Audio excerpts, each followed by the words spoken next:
Now, a private detective hears a lot of unusual stories. But the particular story I was listening to started to fit into a somewhat familiar pattern. My client, Mrs. Farrell, was worried about her husband. It seemed like he'd gotten himself into some trouble, and unless I missed my guess, I could have filled in the details before she finished talking. Mr. Diamond, my husband seems completely obsessed with this idea that he's involved in a murder. And you're obsessed with the idea that he's not? Yes. Something happened. Something did happen. And I want you to find out what. Well, there is a chance that my findings are not going to agree with your convictions, you know. Well, they say eventually the truth will out. I happen to believe you. Well, give me everything you can, huh? Names, places. There's so little. I noticed that something was terribly wrong when my husband came back from New York last time. That was a month ago. That's back to your home in Cape Cod. Yes. He refused to tell me anything. But a few nights ago, I found him alone in the den. Mr. Diamond, my husband isn't a drinking man, but this particular night, he began to mumble. Oh, did he kill somebody? That somebody had been killed here in New York, in a hotel room. Well, what else? There was something about betting on the horses and some men he'd met who had a scheme where they couldn't lose, but they lost. Did your husband send for a lot of money when he was in New York? Why, yes, he did. $25,000. Huh. Well, Mrs. Farrell, I have an idea what happened, but I can only prove it if I catch up with these playmates of your husband. Well, where do you start? By taking you to dinner.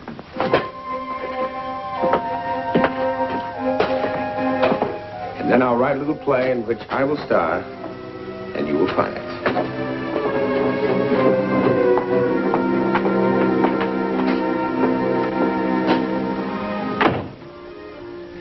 A few days later, I arrived at the Hilldale Country Club at Cape Cod, complete with new suit and identity. Mr. Farrell was worried and preoccupied, but I pretended not to notice. Now, Mrs. Farrell introduced me to her husband and friends as a wealthy industrialist from Canada on my way to a business parley in New York. And I'd been cramming like a schoolboy before an exam to make my bit convincing. During the evening, I met 50 different people, and I stressed the fact that I was leaving on the midnight flight. One of them, I hoped, had spotted me as a likely prospect. Well, dear, I think we'd better leave now. I'll walk to the car. I have a train to catch. Good night. Good night.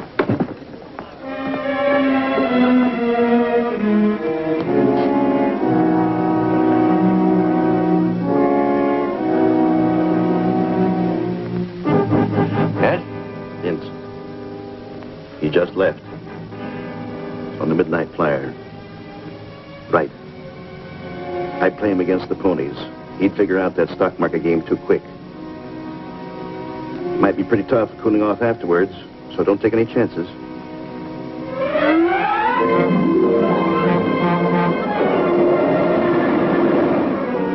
If the play went right, everything I owned would eventually be searched. So I'd been forced to leave my gun behind. Sorry. I must have jigged when the train jogged. Well, that's all right. You gave me a chance to cheat myself. Well, sorry. Say, I don't suppose you'd like to play a few hands of gin. I don't feel like sleeping. Well, sure thing. Come on. Thanks. I know what they say about playing cards with strangers, so if you want to limit it to matchsticks. Oh, that's all right. You look like you have an honest face. My name's Hanson. Nickel a point okay, then? Mine's Carter, and a nickel a point's fine. Now, a man who gambles usually has the something-for-nothing instinct, which these boys count on, so I gamble.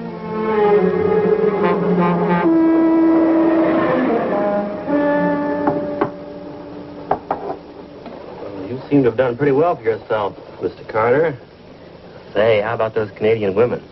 They're beautiful, every one of them. I met one once. Let's see, she was from Peace River in Manitoba. No, that's in Alberta. Well, from someplace.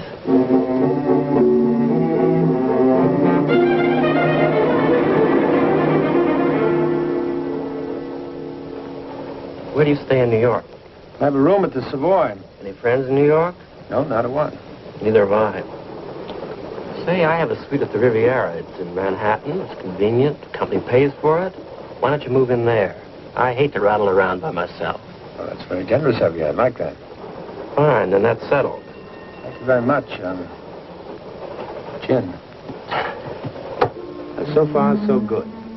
The train hadn't been lurching enough to throw him against me, so I knew I was on the merry-go-round. Now, getting on was the easy part. But if something went wrong, I knew I'd be on the way to the funeral of the best friend I ever had. Me. By noon the next day, Hanson and I had moved into the suite at the Riviera and become the best of chums. What's that? It's somebody's wallet. Say, that's quite a bundle. About that. $1,000 bills. Pretty good credit, too, especially in Las Vegas. What's the name? Graham. Let's check the desk, see if he's registered at the hotel.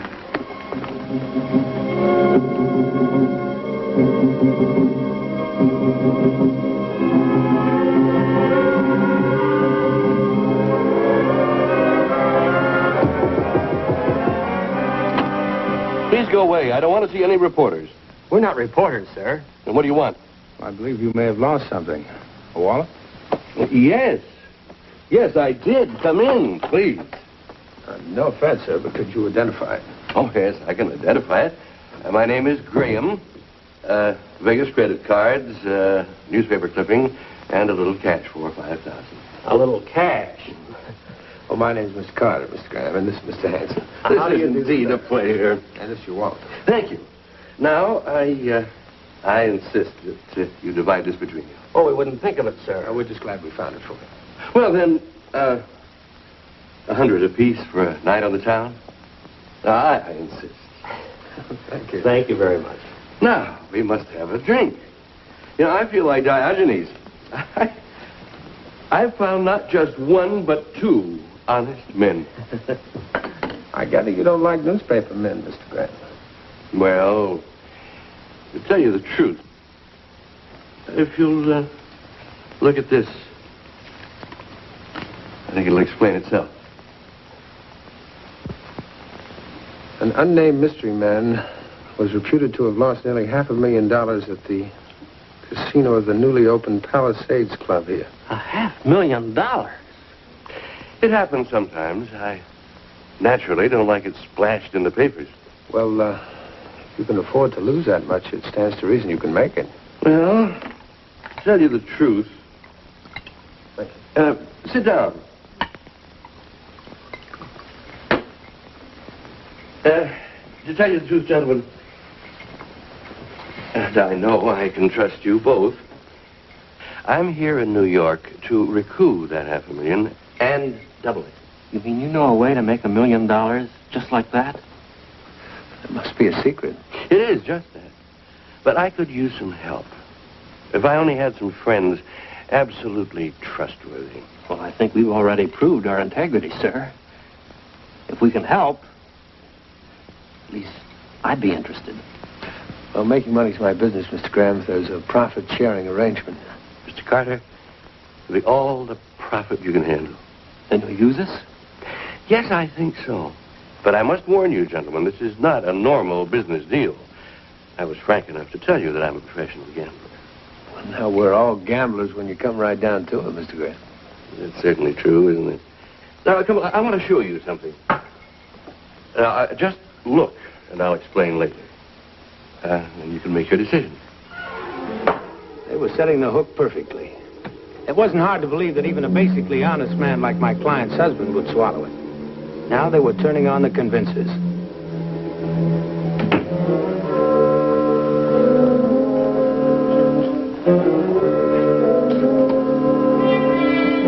Sir George and Teddy Bear last. Into the back stretch. It's Lucky Lou on top. Base runner second. Caledon third. Odds on fourth. Then Sir George and Teddy Bear last. At the half, it's still Lucky Lou in front. Caledon, Sir George, Teddy Bear, odds on. Lucky Lou in front, Caledon, and base runner. Base runner neck and neck in second. Then Sir George, Teddy Bear, and odds on. Scoring for home, it's... Okay, kiddies, you can relax. We'll send the pigeon up in half an hour. It's very simple. Another suite in this hotel is really the headquarters of the biggest bookmaking combine in the country. Right here in the hotel? Right here. It's quite an organization. They have a man stationed at the racetrack with a hidden walkie-talkie. He broadcasts a running account of the race. The broadcast is picked up by Johnson in the suite upstairs. Johnson rebroadcasts it to the headquarters of the combine. Well, how does that benefit us? What would you say if I were to tell you that Johnson and I have made a little deal? You mean to fake the results? No. Merely to hold back the results for a few minutes. Just long enough for Johnson to phone me the winner, for me to get upstairs and place my bet. And you've got a sure thing. You can't lose. I don't see how. And no one suffers but the bookmaker, and he's dishonest anyway. Well, gentlemen, how about it? I don't know. It sounds too good to be true. Why do you want us? If I keep going in there and winning huge sums of money, it'll be dangerous. I am a known gambler. But if we go in and relays, and you play some of the big bets for me, we can keep it up for a week. Just what do we get out of it? Mr. Hanson, I'm giving you a chance to bet on a sure thing. The rest is up to you. With 10% of the profits going to Johnson. That sounds fair enough to me. Count me in. That goes for me, too. Fine. Now, we can have a trial run today. I won't bet anything, but you two can use the money that I gave you. See how it works. Well, it's your money. We've got nothing to lose. Probably Johnson now. Yes? Right. The winner is Blue Lady in the third. Now, that's your bet. Come on, let's go.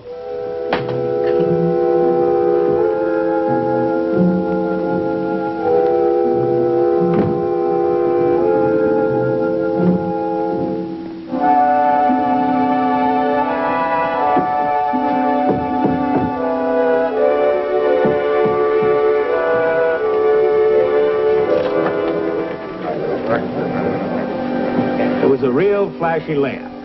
The most legitimate-looking, illegitimate business I'd ever seen. Graham presented us as friends of his to the manager, and that seemed good enough for him. The third, scratch number 6, tailor-made. Oh, Pete. Please take good care of my friends, Mr. Carter, Mr. Hanson. Good luck. Certainly. That's 8,560, sir. Let's make our bet. Here's mine. They're at the post at Bayside. 200 on Blue Lady to win. 200? Yeah. Oh, is that all, boys? Well, that's quite a bit of money. Of course. 200 on Blue Lady. They're off at Bayside. Cookie breaks on top. Tom Thumb second. Skyboy third. Blue Lady and Goldenrod. The half, it's Cookie and Skyboy in front. Tom Thumb third. Goldenrod and Blue Lady. Turning for home, Skyboy. Cookie second. Tom Thumb, Blue Lady, and Goldenrod. Into the stretch, Skyboy, Tom Thumb, Blue Lady, Skyboy, Tom Thumb. Blue Lady is now challenging for the lead. It's Blue Lady and Skyboy. And it's Blue Lady the winner. Skyboy second. She won! And Tom Thumb. Looks like we're in business. Let's get our money. It's official.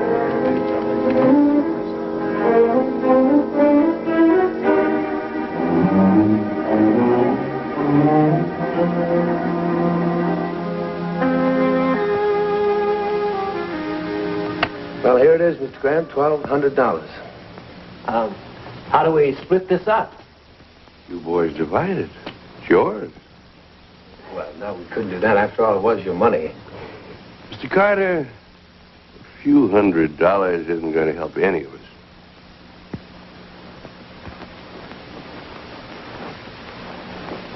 The important thing is that we know it works. They thought we were pretty cheap when we only bet 200. Well, we'll fix that. Johnson called just before you came back. We can make our big play in the 6th race tomorrow. Personally, I intend to bet 25,000. I have a few thousands in traveler's checks. Well, if that's the most you can manage, you probably can win a month's wages. Miss Carter? What about you? You impress me as a man who recognizes the knock of opportunity. Well, I don't see how we can lose. It's impossible. How much can you manage on short notice? Well, I'll bet 25,000 if you will. I like a man of vision, but you'll have to get it quickly. Well, I can call my bank in Canada, and they'll have a draft for me tomorrow. Use my phone. There's no time to waste. Yeah. This is Mr. Carter. I'd like to place a call to the Ontario Bank Limited in Ontario, Canada. I'd like to speak to the bank president, Mr. Jennings. Can you remember those instructions, operator? Yes, Mr. Carter. I remember.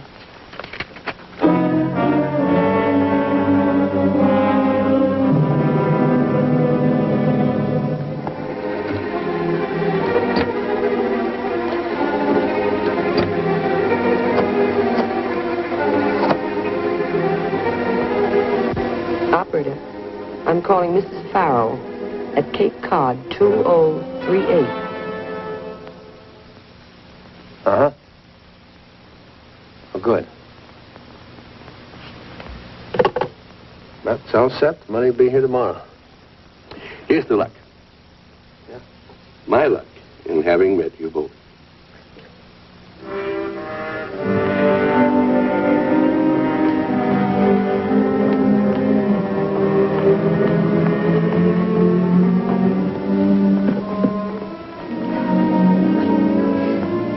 Please, Jim, it's just something I had to do. The money itself isn't the most important. Jim, not here. Look, my bank called me. They tell me you had $25,000 transferred to some New York account. I have a right to know why. You haven't confided in me in over a month now. I think I have the same right of refusal.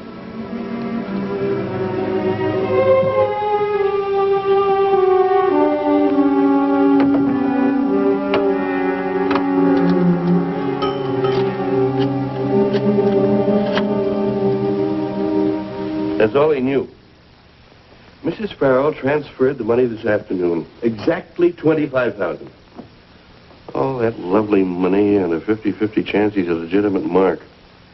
Well, I say let's play him for it anyway. With a little variation. All right, we'll play him. But I'm too old for a bunco rap. This time, there'll be just one blank in the chamber. The rest are going to be the real thing. I wasn't too worried yet. During the night when Regan slipped out, I called the police telling them to raid the horse room a few minutes after 4 o'clock. That was when the 6th race would be running. I told them to pick up Graham at the same time, but, well, a bunco or fraud rap is one of the hardest to prove. So they had to be caught with their hands right in the cookie jar. Ready for the big day, boys? I could only raise 1,800. Frankly, it's all I've got in the world. How about you, Carter? I'm all set. Good. Now, there's been a slight change. Change? Yes. Johnson says that the field in the 6th has been narrowed to 4 horses. Very bad odds. So we're going to make our play in the 4th. Yeah, but you said the 6th. The 4th goes any minute now. Doesn't make any difference, does it? No, I guess it doesn't. Well, now, here's my money. I'll stay here, and you come back as soon as the play's over with the payoff. Right?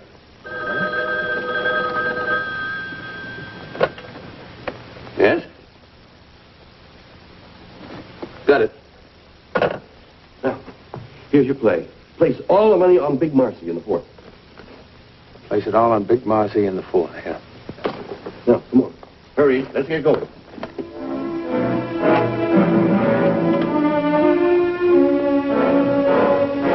The change of plans could have been for a number of reasons, but it left me on my own without a gun. I could have taken a chance and jumped Regan, but I decided not to. Somehow I kept telling myself this time they were going to lose to me. My police protection wouldn't show for another hour. At the post at Bayside. Come on, hurry up.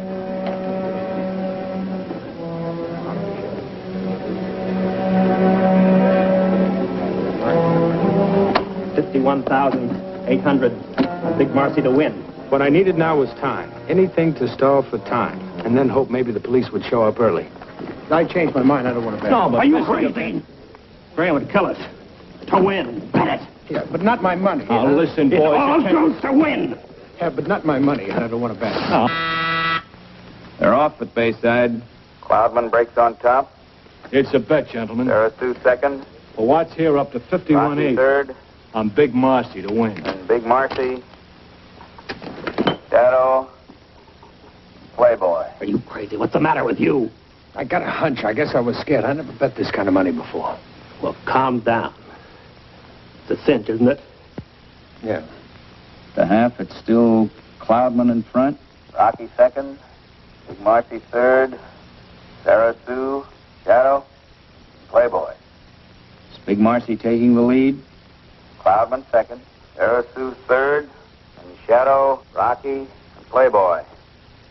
Turning for a home, it's Big Marcy by a length. Cloudman second. Sarah Sue third.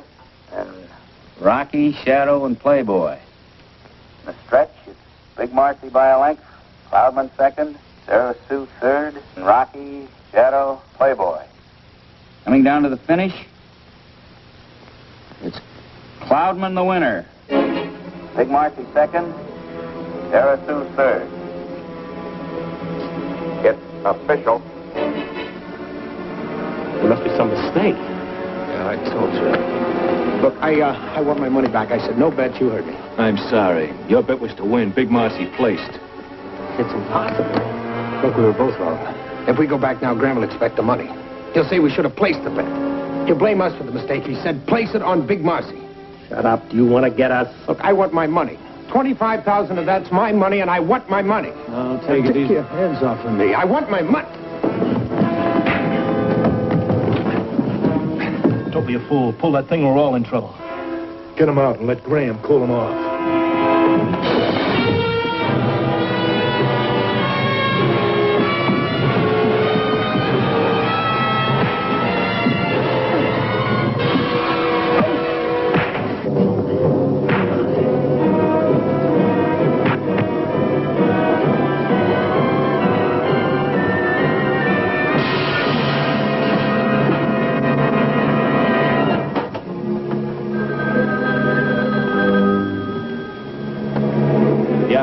Edgar checked. Carter's a phony. Must be a cop or a shamus. Get rid of him. Permanent. Don't let him go. He's a cop. Not here. Don't kill him here. Pete, get the car.